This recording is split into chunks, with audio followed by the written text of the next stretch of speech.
Bonjour à tous, c'est Sébastien. Aujourd'hui, on se retrouve pour une petite vidéo sur les matières dans SketchUp, comment bien texturer vos projets, mais également savoir les paramétrer pour pouvoir mettre à l'échelle et avoir des textures et une colorisation cohérente par rapport à vos dessins. Voilà, si vous débutez ou que vous êtes en découverte du logiciel, ce tuto est fait pour vous. Si vous êtes prêts, on y va.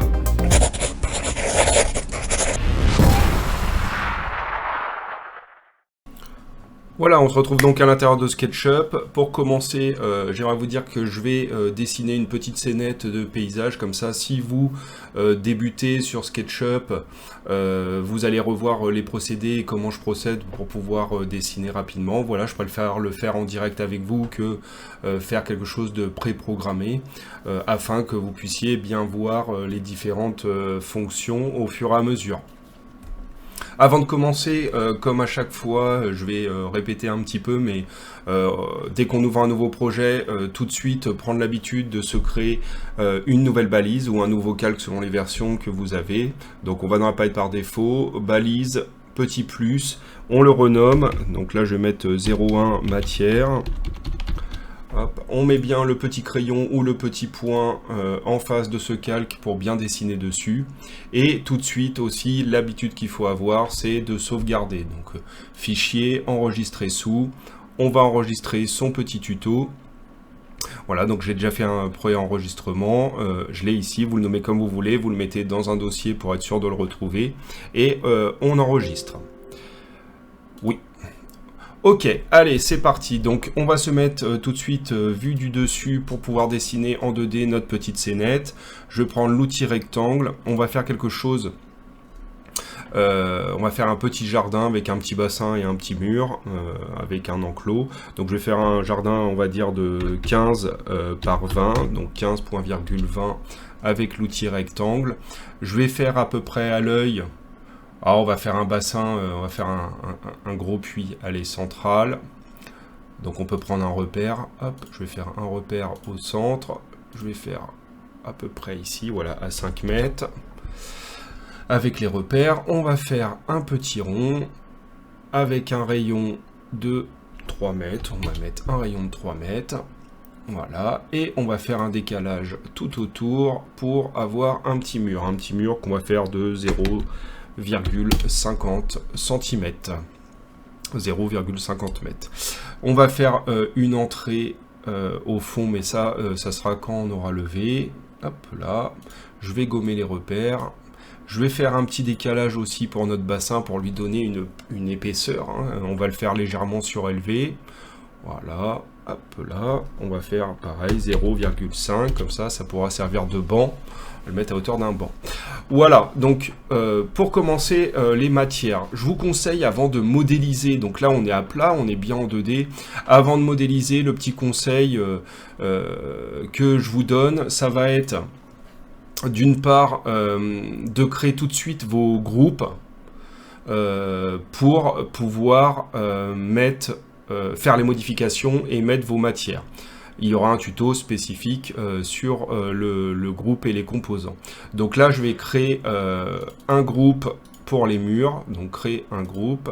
Je vais créer un groupe pour le gazon. Créer un groupe pour le muret. Et un groupe pour le fond du bassin. Hop, et je vais même mettre le fond du bassin plus le muret dans un autre groupe. Voilà. Hop. Une fois que c'est fait, donc là il faudra bien rentrer à l'intérieur de chaque groupe pour pouvoir mettre les matières. Les matières, où elles sont? Les matières, vous les retrouvez dans la palette par défaut ici. Si vous ne comprenez pas, si vous ne trouvez pas les mêmes outils que j'utilise, donc les styles, les vues, dans la palette par défaut, si la matière n'apparaît pas, mais normalement elle y est d'office, quelles que soient les versions, ou si le grand jeu d'outils, ce n'est pas ce que vous avez, je vous invite à revoir mon premier tuto sur le réglage et le paramétrage de l'interface. Je vous le mets en description là-haut. Voilà, donc les matières, comment ça se passe? Donc elles sont dans la palette par défaut. Si jamais elles ont disparu, que vous ne les avez pas, quand même, vous pouvez aller dans Fenêtre, palette par défaut, matière. Vous cochez matière, ça va se remettre dans la palette par défaut. Si votre palette a disparu ou qu'elle est en mode caché, hein, donc regardez bien si vous avez l'icône, sinon ça veut dire qu'elle est pliée, donc vous la redépliez et vous pouvez appuyer sur la petite punaise pour l'acter. Si jamais votre palette elle a disparu, que vous l'avez pas, parce que des fois ça arrive, c'est pareil, fenêtre, palette par défaut, afficher le plateau. Moi il y a marqué masquer le plateau, je peux faire afficher le plateau. Voilà, donc dans les matières, comment ça fonctionne? Donc vous avez de base, quand c'est votre première utilisation des matières, cette interface-là de la fenêtre matière. Il y a la matière par défaut de SketchUp qui est généralement activée. Donc je vous rappelle qu'il y a deux faces à SketchUp. La face, le recto, c'est le blanc, le verso, c'est le gris. Pour les matières, je vous invite, c'est pareil, j'en ai parlé dans les précédents tutos, mais évitez d'avoir des faces verso, des faces grises. Voilà. Si vous voulez vérifier une fois que vous avez mis en 3D, je vous rappelle que c'est le petit bouton monochrome. Monochrome pour être sûr qu'on est bien sur la face blanche. Voilà. Par exemple, si j'inverse, voilà la différence. Donc on a des rectos, on a un verso. Ici, dans certains autres logiciels, ça serait totalement transparent, quelles que soient les textures que je mets. Ça serait invisible. Donc, prenez l'habitude de travailler toujours sur la matière blanche de SketchUp. Hop, inverser les faces. Voilà, donc pour les matières, donc vous avez différents types de matières. Bon, là, il y a les dossiers, mais je vous invite à aller dans la petite liste déroulante. Donc, vous avez une liste déroulante. Vous choisissez les matières que vous voulez. Là, je vais commencer avec l'aménagement paysager, hein, puisque j'ai du gazon. Vous allez choisir les gazons que vous voulez. Voilà. Donc aujourd'hui, on reste que sur les textures SketchUp. C'est pas les meilleures du monde. Je vous assure, alors c'est bien pour commencer, pour acter, pour se donner un ordre d'idée des espaces que nous avons et s'y retrouver, notamment sur des projets qui commencent à être de plus en plus complexes. Mais il faudra pas forcément laisser les matières SketchUp si vous voulez un projet un petit peu esthétique, abouti. Il y a plein de façons de travailler les textures et un projet SketchUp où les textures sont très bien travaillées et les paramétrages avant exportation de l'image bien travaillés, je vous assure que ça fait super bien le job. Il n'y a pas besoin de rendu extérieur ou de modèle extérieur. Voilà, déjà si vous travaillez bien avec ce que SketchUp vous propose. On verra ça dans de prochains tutos. Aujourd'hui, on va se concentrer sur la base et sur les matières SketchUp. Donc on va prendre un petit gazon. Donc je vais prendre un petit gazon, pardon. Je vais prendre le petit gazon, je vais rentrer dans le groupe. On double-clique pour rentrer dans le groupe. On regarde si on est bien dans le groupe. Hop, on prend le gazon. Donc il y a juste, vous cliquez là, hein, sur d'office, soit sur la miniature, soit ici dans la grande case. Donc ça vous indique ce qui est sélectionné actuellement. Si vous avez le raccourci dans le grand jeu d'outils avec aussi le pot de peinture, voilà. Et donc on peut mettre d'un seul coup notre texture. Donc on va remplir déjà les textures. Donc on va faire des textures tout autour. C'est basique, c'est simple. Dessus. Je vais prendre pour notre bassin central, on va le faire en pierre, donc je crois que c'est couverture, le mieux, non, c'est briques, bardage et revêtement. Voilà, on a le pierre brute, hop, qui est disposé. Voilà, le pierre brute qui est disposé, ok. Et on va se faire de la brique, tiens, pour le muret tout autour, donc de la brique. Pourquoi je vous invite tout de suite à mettre la texture en 2D avant d'aller en 3D pour gagner un petit peu de temps, en fait. Regardez, si on va redessiner quelque chose de simple, hop, voilà, je vais le dupliquer. Ok. Donc là, on imagine que je vais mettre en 3D, ici. Ok. Voilà, je vais faire ça en 3D et je vais remettre à l'autre, voilà, différentes textures pour que vous voyez bien, que vous compreniez. Donc là, si vous mettez directement en 3D, le souci, c'est que vous allez devoir faire face par face. Donc face par face, les éléments. Voilà. Et en plus, si c'est pas dans un groupe, ou dans un composant, vous aurez beau triple-cliquer pour tout sélectionner, non, ça va tout sélectionner puisque c'est pas dans un groupe un composant. Bref, il y a plein de soucis qui peuvent arriver. Quand c'est dans un groupe et un composant, on peut les faire un peu par la suite, puisqu'on pourra triple-cliquer à l'intérieur du groupe de composants pour sélectionner toutes les faces qu'on a envie et tout l'élément. Ça va sur des formes qui sont simples et des volumes qui sont simples et un dessin simple. Mais des fois, vous allez avoir énormément de détails à l'intérieur d'un composant et tout ne peut pas être colorié de la même façon. Donc voilà, prenez l'habitude à gagner un petit peu de temps. Donc sur des formes simples, si vous ne faites pas de groupés de composants, et qu'il y a plusieurs faces, vous êtes sûr en levant qu'il va y avoir plusieurs faces de la même matière, je vous invite à déjà mettre les matières, prémettre les matières au sol, pour éviter d'avoir toutes les faces à colorier au fur et à mesure. Parce que là, vous allez voir la différence, ça veut dire que là, je peux lever, vous voyez, toutes mes faces vont être déjà coloriées. Puisque j'ai levé de la 2D à la 3D, ça a impacté. Voilà pourquoi j'aime bien mettre en général dès la 2D des premières textures. Vous affinerez par la suite, et j'affine par la suite, mais mettez déjà des premières textures dessus. Voilà, donc une fois que c'est fait, on va pouvoir commencer à mettre en 3D. Donc là, ça va être tout simplement le pouce étiré. Donc je vais mettre déjà mon bassin, le petit muret, hop. Petit muret, on va le lever à 0,45, c'est la taille d'une chaise, d'une assise de muret.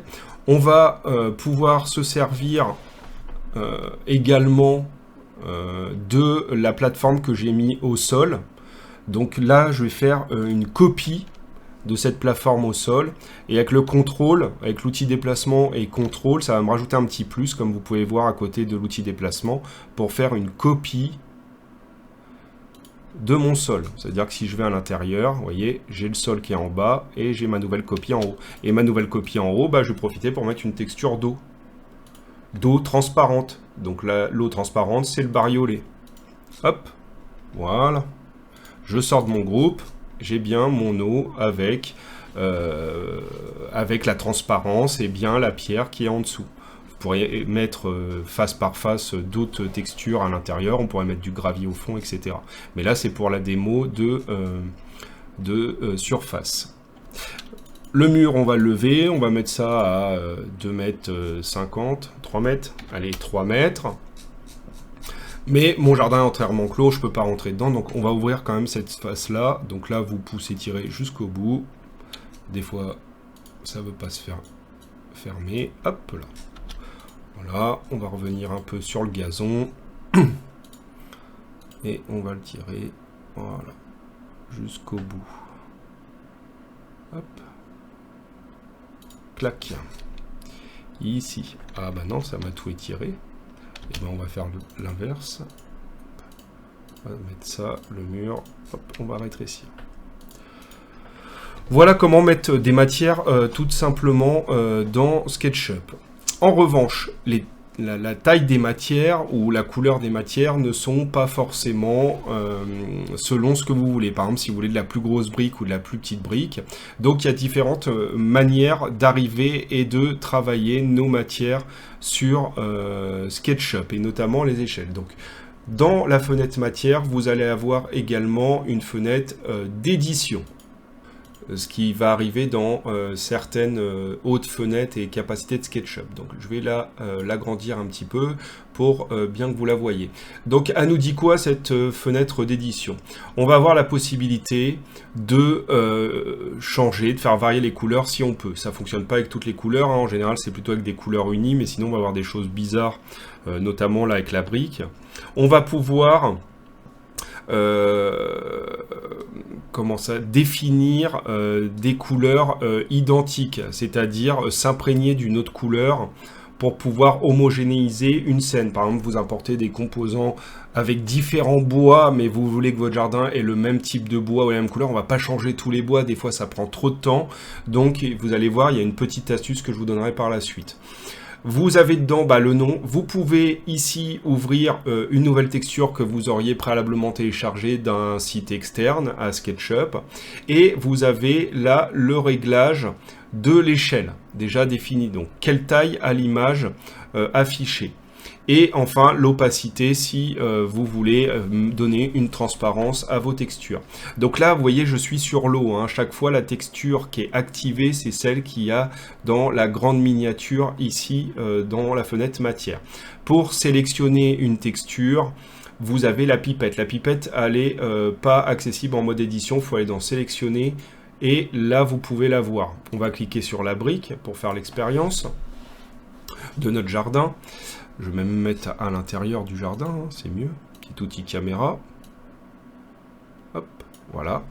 Et donc, là, je suis bien sur ma brique. On pourrait très bien changer, vous voyez, je peux changer les couleurs de la brique et mettre les couleurs que je veux pour mes éléments. Donc là, vous pouvez changer. Vous pouvez réinitialiser, la couleur de base, bien évidemment. Vous pouvez changer ces dimensions. Donc là, c'est acté, je peux passer à 3 si je veux, vous voyez, ou passer à 5. Ça va automatiquement, vous voyez, il y a une petite chaîne, ça va automatiquement, quand vous changez soit la longueur, soit la largeur de l'image de texture, ça va automatiquement ajuster aussi soit la longueur, soit la largeur. Donc ça, c'est avec la petite chaîne. Mais vous pouvez très bien faire quelque chose de personnalisé en cassant la petite chaîne, en cliquant dessus et en disant, bah moi je veux du 5 par 5 plutôt. Donc là, ça donne 5 par 5. Voilà. Parce que si par 54, ça va ça va pas le faire. Voilà. Donc, ou 1 par 1, si vous voulez. Voilà. Donc c'est à vous, vous pouvez décider de ce que vous voulez faire de la texture.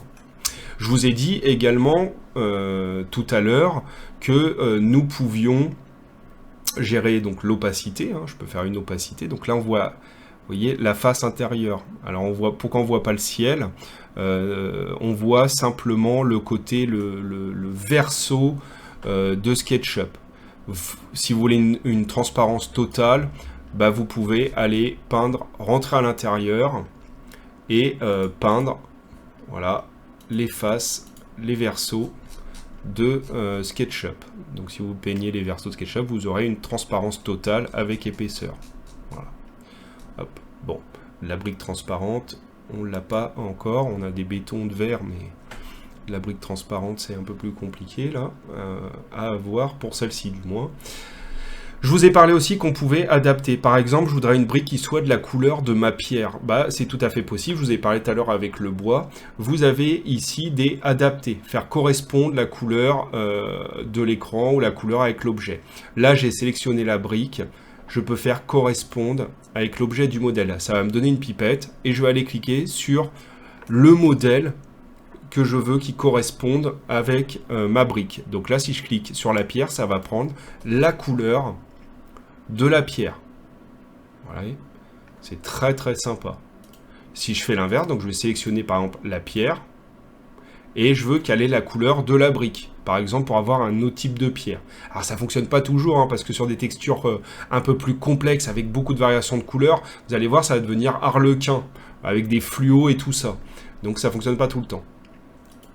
Là, donc je vais essayer et je vais faire correspondre, vous voyez, ma brique, ma pierre avec la brique. Très pratique, si vous voulez que votre jardin soit cohérent dans son ensemble. Voilà, un dernier essai, donc on peut faire le gazon. Donc le gazon, c'est pareil, vous pouvez lui donner les couleurs que vous voulez, hein, faire un gazon nucléaire ou bande dessinée, ou exactement un gazon, là par exemple, on pourrait faire une version terrain de sport, terrain de jeu. Voilà, en fait, c'est la seule limite que vous aurez dans SketchUp, c'est votre imagination.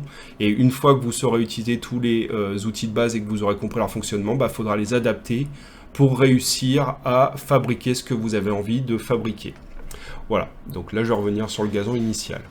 Voilà tout simplement pour les matières, il n'y a rien de bien compliqué. Maintenant, petit paramétrage supplémentaire. Alors déjà, vous pouvez créer vos propres matières dessus, créer une matière personnalisée. Vous avez, et là vous le retrouvez aussi dans les composants, une petite flèche de détail qui va vous dire soit d'ouvrir un dossier que vous avez sur votre ordinateur avec plein de matières, soit d'ajouter des choses, ou de supprimer des choses, ou d'actualiser. C'est pareil, si vous êtes par exemple dans le modèle, Et ça sera pareil dans le composant. Voilà, donc dans le modèle, ça va vous afficher toutes les matières que vous avez utilisées jusque-là pour dessiner votre projet. Si vous allez dans l'onglet détail, d'un seul coup, j'ai quelque chose supplémentaire qui s'est affiché, c'est purger les aimants inutilisés. Si vous faites ça, et il faudra le faire régulièrement, notamment sur vos gros projets, ça va vous permettre d'affiner, enfin d'alléger votre document SketchUp, et donc de gagner de la place et d'éviter que SketchUp il lag trop. Alors sur les matières, ça va relativement vite. Sur les composants, ça peut prendre un certain temps, selon vos PC. Voilà. Mais il faut être patient. Avec SketchUp, il faut être patient. Voilà, donc ça c'est dans la fenêtre de détail. Hop, vous pouvez purger les éléments inutilisés que si vous êtes dans le modèle. Vous voyez, si je me mets sur d'autres matières, ça je ne l'ai pas. Il n'y a que dès que je suis dans le modèle, puisque c'est pour purger votre document et pour alléger votre document. Voilà, c'était la petite astuce du jour pour ça. Maintenant, vous vous dites, ah c'est très bien, alors on va mettre, pour l'expérience, ça sera plus facile. Hop, là, on va prendre du bois, par exemple. Je vais prendre... alors, non, je vais rester dans l'aménagement paysager, je vais prendre des lattes. Voilà. Je vais prendre ces lattes-là, comme ça sera plus visible. Hop, on va se mettre du visu dessus. Et là, vous vous dites, oui, très bien, mais moi, ce bois-là, j'ai pas vu d'option pour pouvoir tourner le bois. Et puis, la façon de mettre à l'échelle ou de déplacer, moi, je veux que le coin, là, il soit en haut à gauche. Là, ça commence en haut à gauche. Je veux pouvoir gérer l'échelle, je veux pouvoir tourner le bois, parce que moi, je veux le bois qui soit en diagonale. Eh ben, c'est possible. Alors, comment c'est possible ? Tout simplement, il faudra rentrer bien sûr sur la face où il y a votre texture. Donc vous cliquez dessus pour mettre en surbrillance. Et là, vous allez faire un petit clic droit. Et vous allez aller chercher texture. Et là, dans texture, vous allez aller dans position. Et dans position, on va avoir ces petits curseurs. Alors, le conseil, on n'utilise que le rouge et le vert. Le bleu et le jaune, c'est pour faire de la déformation de texture, de la perspective et tout ça. C'est le meilleur moyen d'avoir une texture qui, voilà, notamment pour des choses qui sont à plat et pour de la 3D, qui sont un peu compliquées. C'est vraiment quand on va travailler plutôt une image adaptée et qu'on va essayer de faire des effets spéciaux. Voilà, donc je vous conseille. Alors comment ça fonctionne? Vous avez les onglets. Si vous cliquez qu'une fois sur l'onglet, ça vous permet de le déplacer. Ça veut dire le mettre où vous voulez au niveau de la texture. Par exemple, je veux que ça soit ce morceau-là, ce coin-là qui commence là-haut. Je pose ici. Et ça va me permettre de déplacer, en restant appuyé cette fois, le coin en haut du mon jardin. Voilà. Le coin de la terrasse. Donc, on appuie une fois pour déplacer et mettre où vous voulez. On reste appuyé pour pouvoir déplacer et positionner. Maintenant, le vert. Le vert, c'est pareil. J'aime bien, c'est bien quand il est sur la même ligne que l'axe. Il va vous permettre de faire la rotation. Donc, c'est pareil. Là, vous pouvez faire la rotation. Donc, il va vous permettre de faire la rotation et l'échelle. Vous voyez, si j'axe par rapport à l'onglet déplacement, je peux régler l'échelle. En conservant toujours l'échelle de base, vous voyez, il vous met un repère magnétique. Les repères magnétiques, j'en ai parlé, pareil sur les outils. Je vous mets en description le lien pour les outils de base. Et l'histoire des repères et magnétismes dans SketchUp. Voilà, donc là vous avez le repère et le magnétisme pour l'outil rotation. Et vous pouvez gérer les échelles aussi. Voilà, si ça vous plaît, vous cliquez en dehors. Et voilà, j'ai fait une rotation, j'ai placé où je voulais ma terrasse. D'accord ? Vous pouvez faire CTRL-Z pour revenir en arrière. Donc je répète, il faut rentrer. Et c'est là où c'est important, si vous créez des groupes ou des composants, il faut bien veiller à ce que la texture, vous l'ayez placée quand même à l'intérieur du groupe et du composant. Et pas à l'extérieur, parce que des fois, il y a des groupes et des composants de l'extérieur de la boîte, sans rentrer à l'intérieur. La texture, on peut mettre un coup de peinture dessus, ça va remplir tout le groupe et le composant. Le problème, c'est qu'on n'aura pas accès à l'intérieur, sur la face, à la texture. Il faudra replacer la texture bien sur la face. Faites attention à ne pas faire cette erreur-là. Donc, on rentre bien à l'intérieur, on va cliquer sur la face qu'on veut modifier, clic droit, texture, position.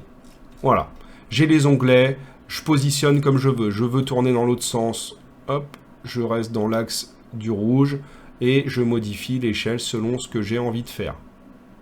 Voilà. Hop, si je veux que ça fasse tout la largeur,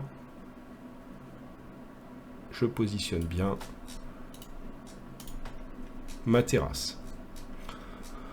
Voilà pour les matières de base dans SketchUp. Voilà, c'est un petit coup de main à prendre, l'utiliser 2-3 fois, mais il n'y a rien de compliqué. Vous faites votre sélection, vous en faites l'édition, et tout est optimisé selon vous, et tout est possible selon votre imagination. Voilà, cette petite formation tuto sur la matière est maintenant terminée. J'espère que ça vous a plu. Si c'est le cas, n'hésitez pas à mettre un petit pouce bleu et à vous abonner à la chaîne pour avoir les prochains tutos de conception assistée par ordinateur et notamment sur SketchUp. Voilà, n'hésitez pas à vous familiariser avec l'outil matière. Donc mettre les matières, ça va, mais surtout avec le petit outil de paramétrage dans la texture pour pouvoir déplacer, étirer ou faire une rotation de vos textures dans SketchUp.